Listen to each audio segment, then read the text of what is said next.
Friends, welcome to my channel on record. मैं आपको current affairs के कुछ महत्वपूर्ण क्वेश्चन करा रहा था, जिसमें मैं आपके लिए आज पार्ट 8 वीडियो लेकर आया हूं, जो आपके आने वाले एग्ज़ाम के लिए बहुत ही महत्वपूर्ण होंगे। और हाँ, जिसने अभी तक चैनल को like, comment, share and subscribe नहीं किया, वो अभी चैनल को सब्सक्राइब करे और बेल आइकन दबाना ना भूले।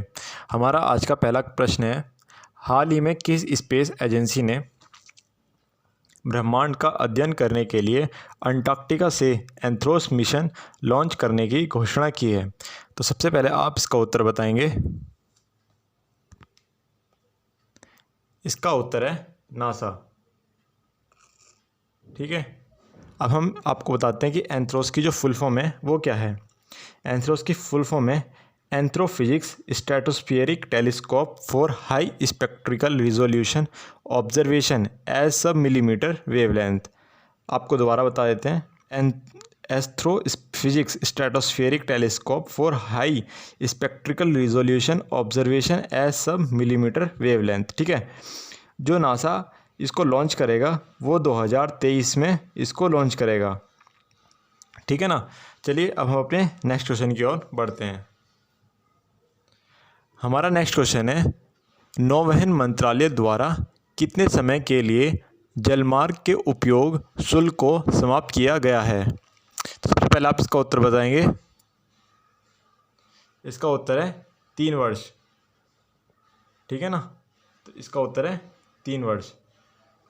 चलिए अब अपने नेक्स्ट क्वेश्चन की ओर बढ़ते हैं। हमारा नेक्स्ट क्वेश्चन है, राष्ट्रीय डेयरी विकास बोर्ड की टेस्टिंग लेबोरेटरी का उद्घाटन किस राज्य में किया जाएगा? तो सबसे पहले आप इसका उत्तर बताएंगे।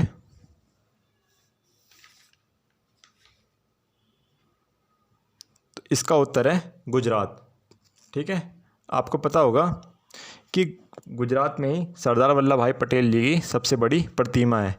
उसकी हाइट आप कमेंट सेक्शन में जाकर बताएंगे। ठीक है, और आपको ये भी पता होगा कि अभी जो सबसे बड़ा हमारा जो स्टेडियम है वो कहाँ पर है, वो भी गुजरात में, और उसका नाम क्या है, मोटेरा स्टेडियम। ठीक है ना। और इसके बाद जो अगला सबसे बड़ा स्टेडियम बनेगा वो ऑस्ट्रेलिया में, और उससे अगला वो जयपुर में बनेगा। ठीक है, और आपको ये बता देते हैं, जो हमारे केंद्रीय किसान कल्याण मंत्री, ठीक है ना, वो कौन है, नरेंद्र सिंह तोमर। चलिए हम अपने नेक्स्ट क्वेश्चन की ओर बढ़ते हैं। हमारा नेक्स्ट क्वेश्चन है, वन क्षेत्रों में वृद्धि करने वाले शीर्ष 10 देशों की सूची में भारत का कौन सा स्थान है? तो सबसे पहले आप इसका उत्तर बताएंगे।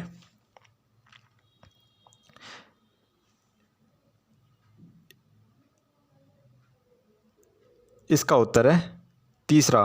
ठीक है ना, पहला स्थान चाइना का है, दूसरा ऑस्ट्रेलिया का है, और तीसरा इंडिया का है। ठीक है ना। इसमें यह भी बताया गया है कि एशिया महाद्वीप ने वर्ष 2010 से 2020 में वन क्षेत्रों में सबसे अधिक वृद्धि दर्ज करी है। ठीक है ना। चलिए अब अपने नेक्स्ट क्वेश्चन की ओर बढ़ते हैं। हमारा नेक्स्ट क्वेश्चन है, भारत की पहली इन ऑर्बिट स्पेस मलबा निगरानी और ट्रैकिंग प्रणाली किसने विकसित की है? तो सबसे पहले आप इसका उत्तर बताएंगे।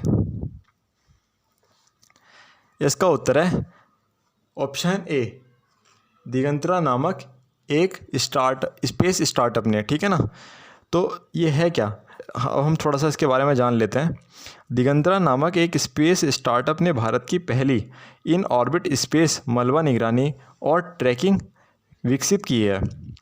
यह सिस्टम अंतर्राष्ट्रीय अंतरिक्ष एजेंसियों को अंतरिक्ष मलबे को ट्रैक और मैप करने में मदद करेगा। आपको पता ही होगा कि हमारे यहाँ से जितने भी, यानी कि अर्थ से जितने भी स्पेस सैटेलाइट जाती हैं, वो कुछ टाइम बाद काम करना बंद कर देती हैं, और कुछ काम करती हैं, उनका टाइम पीरियड होता है, पर टाइम पीरियड जब उनका ख़त्म हो जाता है उसके बाद उन्हें वापस तो लाया नहीं जाता। तो जब वापस नहीं लाया जाता तो वो रहती कहाँ पर है, वो वहीं पर ही रहती हैं, और जब वो वहीं पर रहती है तो एक तरीके का वो मलबा है हमारे लिए। तो अगर जो हमने इतने सारे सैटेलाइट्स हमने भेज दिए हैं कि हमें एक टाइम देखना पड़ता है कि जब हम यहाँ से, अगर जो हम कोई अंतरिक्ष से कोई अर्थ से अगर जो हमें कोई यान भेजना है, तो उससे पहले हमें देखना पड़ता है कि वो मलबा किस जगह पर है। ठीक है ना। उसके हिसाब से हमें कोई भी, हम यहाँ से कोई सैटेलाइट अगर जो भेजनी है तो तब हम भेजते हैं कि मलबा तो नहीं आ रहा कहीं उसके बीच में, उस रास्ते में।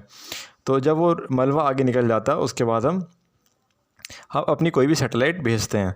इसी सब चीज़ की निगरानी करने के लिए दिगंतरा नामक एक स्पेस स्टार्टअप ने ये एक ट्रैकिंग प्रणाली विकसित की है, ठीक है ना। अब आपको बता देते हैं कि जो अभी हाल ही में जो भारत सरकार ने उपग्रहों और रॉकेट के निर्माण के लिए इसरो की सुविधाओं का उपयोग करने के लिए भी निजी फर्मों और स्टार्टअपों को अनुमति दे दी है, ठीक है ना। चलिए अब हम अपने नेक्स्ट क्वेश्चन की ओर बढ़ते हैं। हमारा नेक्स्ट क्वेश्चन है, विश्व में सर्वाधिक विदेशी मुद्रा भंडार वाले देशों की सूची में भारत का कौन सा स्थान है? तो सबसे पहले आप इसका उत्तर बताएंगे। इसका उत्तर है 5वां, ठीक है ना। इसका उत्तर है 5वां, ऑप्शन सी, ठीक है। इसमें जो पहला स्थान है वो है चाइना का। विदेशी मुद्रा भंडार से फॉरेंसिक रिजर्व और आरक्षित निधियों का भंडार भी कहा जाता है। चलिए अब हम अपने नेक्स्ट क्वेश्चन की ओर बढ़ते हैं। हमारा नेक्स्ट क्वेश्चन है, भारत ने किस वित्तीय संस्थान ने वित्तीय स्थिरता रिपोर्ट जारी की है? तो सबसे पहले आप इसका उत्तर बताएंगे। इसका उत्तर है भारतीय रिजर्व बैंक, ठीक है ना। अब आपको ये पता होगा कि भारतीय रिजर्व बैंक का जो गठन था वो कब हुआ था? वो 1 अप्रैल 1935 को हुआ था।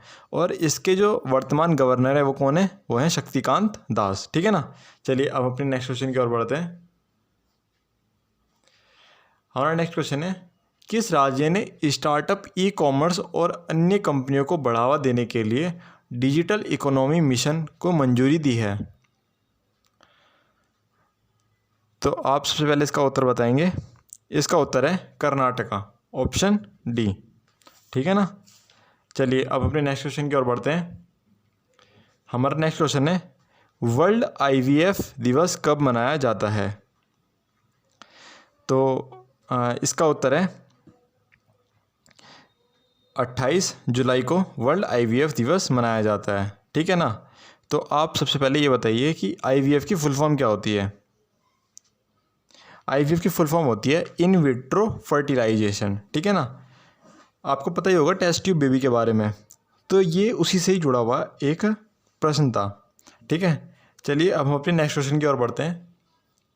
हमारा नेक्स्ट क्वेश्चन है, किस IIT ने 1 घंटे में कोविड-19 का पता लगाने के लिए रैपिड टेस्टिंग विकसित की है? तो सबसे पहले आप इसका उत्तर बताएंगे।